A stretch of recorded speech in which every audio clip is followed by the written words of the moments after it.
Assalamu alaikum guys, in this video I'll completely guide you about NAST anti-test. तो इस video को आखिर तक ज़रूर देखें, इंशाल्लाह it will be really helpful for you people. So you'll have 3 hours for NET and in those 3 hours you'll have to attempt 200 MCQs, which means you'll exactly have 54 seconds per MCQ अगर आप हर MCQ को equal time देते हैं. And one more thing which I want to clear about NET is कि NET इतना मुश्किल नहीं होता जितना इसे लोग बताते हैं और NET इतना आसान भी नहीं होता जितना कुछ लोग इसे समझ लेते हैं. But still the very good thing about NET is कि आपके पास साल में 3 chances होते हैं and if you clear NET in any of those 3 chances, so you can secure admission at NAST. Here comes the marks division. आपके पास maths के लिए 80 marks होते हैं, फिज़िक्स के लिए 60 मार्क्स होते हैं, केमिस्ट्री 30, इंग्लिश 20 और इंटेलिजेंस के लिए 10 मार्क्स होते हैं. Guys, in my previous video I have told कि अगर आपके NET में 140 या 140 प्लस मार्क्स हैं तो आप किसी भी इंजीनियरिंग डिपार्टमेंट में एडमिशन सिक्योर कर सकते हैं और उसके साथ साथ मैंने हर डिपार्टमेंट का मेरिट और उसमें ऑफ़र होने वाले प्रोग्राम्स के बारे में भी बताया है. So if you haven't watched that video yet, kindly इस वीडियो को देखें ताकि आपको अंदाज़ा हो कि आपने किस डिपार्टमेंट में जाना है और स्पेसिफ़िकली उस डिपार्टमेंट के लिए आपको कितने मार्क्स चाहिए. Guys, this is the plan or formula which I adopted in my time and I also suggest you to adopt it कि अगर आपके मैथमेटिक्स में 65 आउट ऑफ 80 मार्क्स आते हैं, फिज़िक्स में 45 out of 60, chemistry 15 out of 30, English 13 out of 20, intelligence 7 out of 10, तो आपका total 145 का होता है, which is literally more than enough to get admission at any engineering department of NAST. और इसमें अगर आप ऑब्ज़र्व करें तो you mainly have to focus on mathematics and physics, क्योंकि अगर आपके मैथ्स में 65 और फिज़िक्स में 45 मार्क्स आते हैं तो आपका टोटल सिर्फ इन 2 सब्जेक्ट्स की वजह से 110 का होता है, जिसका मतलब है कि बाकी 3 पोर्शन में मिला करके आपको सिर्फ 30 to 35 मार्क्स लेने हैं, which is very easy. These are some general tips and tricks guys. सबसे पहले आप एनालाइज करें कि आप NET के लिए कितना टाइम स्पेयर कर सकते हैं, उसके अकॉर्डिंग आप एक अपना टाइम टेबल बनाएं और प्रिपरेशन को स्टार्ट करें, क्योंकि एक स्टार्ट लेना बहुत ज़्यादा ज़रूरी है. उसके बाद मैथमेटिक्स और फिज़िक्स को सबसे ज़्यादा टाइम दें, क्योंकि मैंने आपको पहले भी बताया कि अगर आप मैथमेटिक्स और फिज़िक्स में अच्छा स्कोर कर लेते हैं तो आप तकरीबन अपना NAST में एडमिशन सिक्योर कर लेते हैं. Read text books of Punjab board जी बिल्कुल, क्योंकि NET में जो भी एज इट इज़ लाइंस आती हैं वो पंजाब बोर्ड की ही बुक्स से आती हैं, तो try to prefer them. Never use calculators because you won't be allowed to use calculators during your test, so calculators की आदत बिल्कुल ना बनाएं.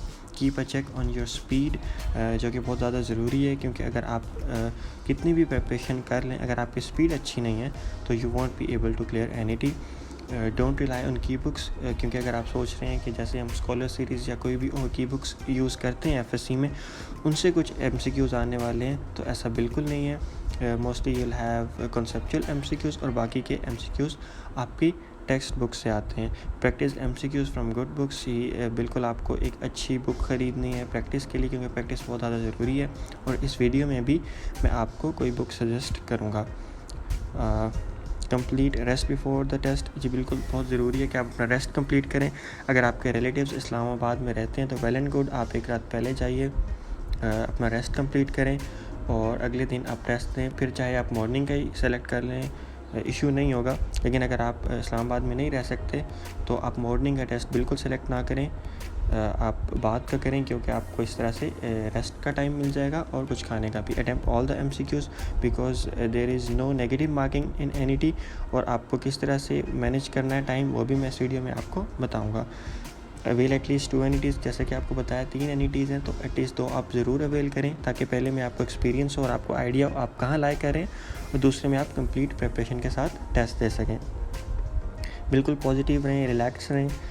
It's just an entry test, इससे ज़्यादा कुछ नहीं है. It's not the end of the life. Positive रहें, रिलैक्स रहें और अपनी प्रिपरेशन को कंटिन्यू रखें, साथ साथ अपने आप को एनालाइज ज़रूर करते रहें.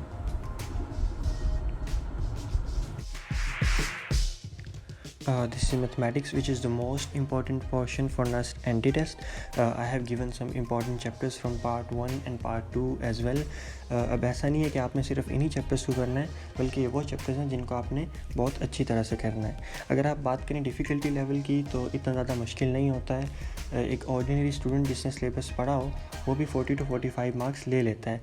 But this is not enough to get admission. अगर आपको एडमिशन सिक्योर करना है तो आपको 60 मार्क्स तक जाना होता है. और अगर आप वेटेज की बात करें तो पार्ट 1 से हमारे पास 55% होता है, पार्ट 2 से 45% होता है, क्योंकि हमारे पार्ट 1 में कॉन्सेप्ट ज़्यादा हैं.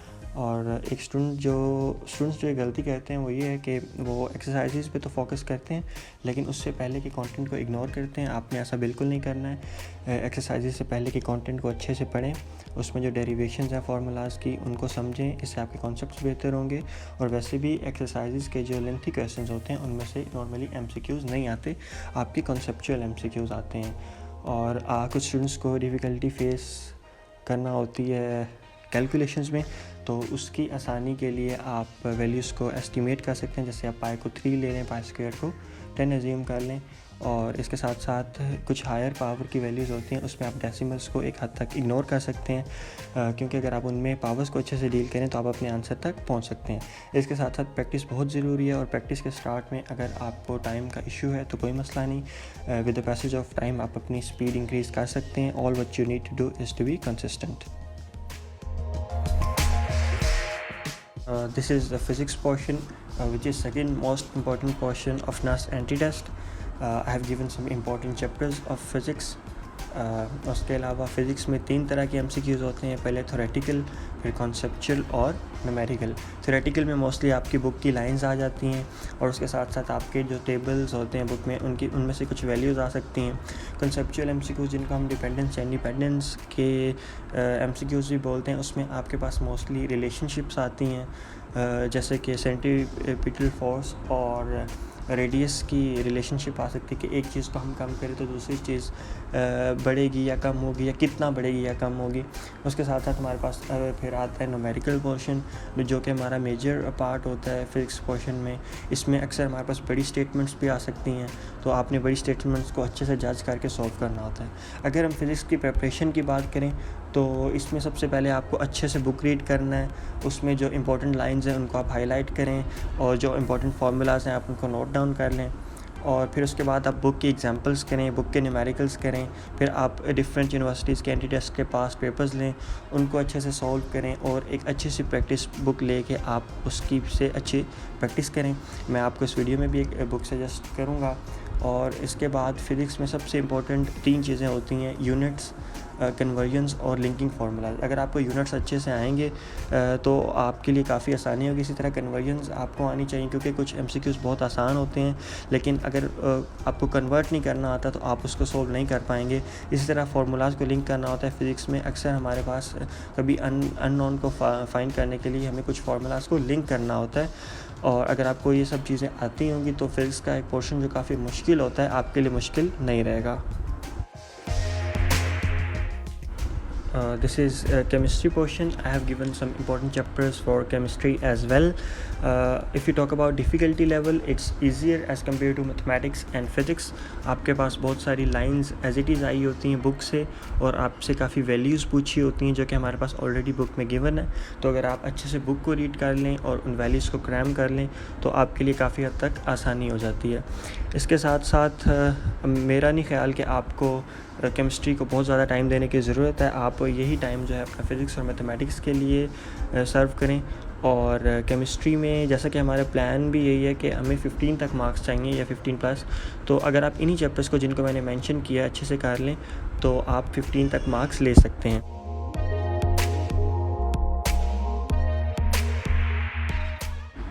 If we talk about English portion, so I will suggest कि आप इंग्लिश की प्रिपरेशन पे टाइम ज़्यादा वेस्ट ना करें, क्योंकि एवरेज स्टूडेंट्स भी 10+ मार्क्स तो ले ही लेते हैं. और अगर आपने लाइफ में कुछ बुक्स वगैरह रीड की हैं, नॉवेल्स वगैरह पढ़े हैं, या आप न्यूज़पेपर पढ़ते रहें, तो आपके लिए 15 तक मार्क्स लेना भी इशू नहीं है. लेकिन अगर आप फिर भी तैयार करना चाहें तो आप सेट की बुक से इंग्लिश की प्रिपरेशन कर सकते हैं. और इसके अलावा आपको कुछ करने की ज़रूरत नहीं है। आप थोड़ी बहुत प्रैक्टिस करें और सेट की बुक से प्रिपरेशन कर लें तो that would be enough. This is intelligence portion which is the easiest portion of NUST entry test, और जो कि मेरा फेवरेट पोर्शन भी है। इसमें आपके पास 4 तरह के MCQs होते हैं मोस्टली, कोडिंग डिकोडिंग के, डायरेक्शन के, pick the odd one out और शेप्स एंड रिलेशंस के आपके पास MCQs होते हैं। इसमें यह है कि आप थोड़ी बहुत इसकी ऑनलाइन प्रैक्टिस करें, और जब भी आप मतलब बोर हो गए हैं बाकी प्रिपरेशन से या आप थक चुके हैं तो आप एक मतलब 10 से 15 MCQs इसके इंटेलिजेंस के आप चाहे ऑनलाइन प्रैक्टिस कर लें, अगर आप किसी बुक से करना चाहते हैं तो कर लें। इतना करने के बाद मेरा नहीं ख्याल कि आपके लिए ये डिफ़िकल्ट होगा। गाइस, सबसे ज़्यादा इशू जो स्टूडेंट्स को आता है वो टाइम मैनेजमेंट में आता है।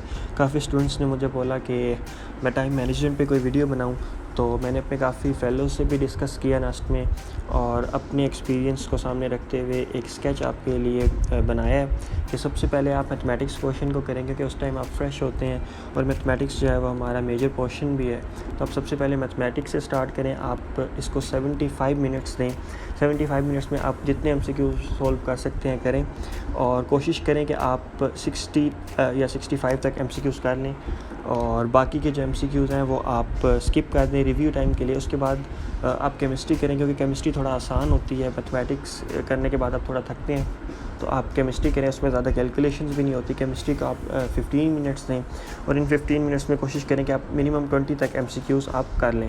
बाकी के जो है आप वो रिव्यू टाइम के लिए स्किप करना चाहें तो कर सकते हैं। उसके बाद आप फ़िज़िक्स को टच करें। फ़िज़िक्स में है कि आप 50 मिनट्स फ़िज़िक्स को दें, और फ़िज़िक्स में आप 45 प्लस MCQs आप कोशिश करें कि आप सॉल्व कर लें। और उसके बाद इंग्लिश है। इंग्लिश के लिए 10 मिनट्स जो है वो मोर देन इनफ है। आप इंग्लिश को 10 मिनट्स दें और कोशिश करें कि सारे इंग्लिश के जो हैं वो कर लें।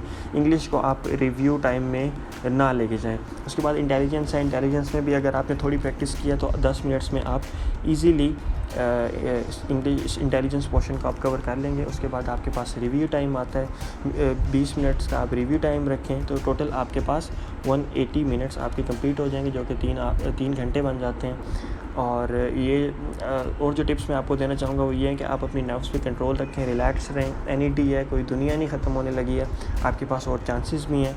उसके अलावा जो आपका प्लान है, एक तो मैंने आपको सजेस्ट किया, अगर आप खुद से कुछ प्लान करना चाहते हैं तो आप खुद से प्लान कर लें और उस प्लान के अकॉर्डिंग चलें। आप ऑन स्पॉट कोई प्लान अपना चेंज ना करें, और रिव्यू टाइम ज़रूर रखें। रिव्यू टाइम से ये होगा कि आप एटलीस्ट सब के सब MCQs अटैम्प्ट कर लेंगे, क्योंकि इसमें कोई नेगेटिव मार्किंग नहीं होती है।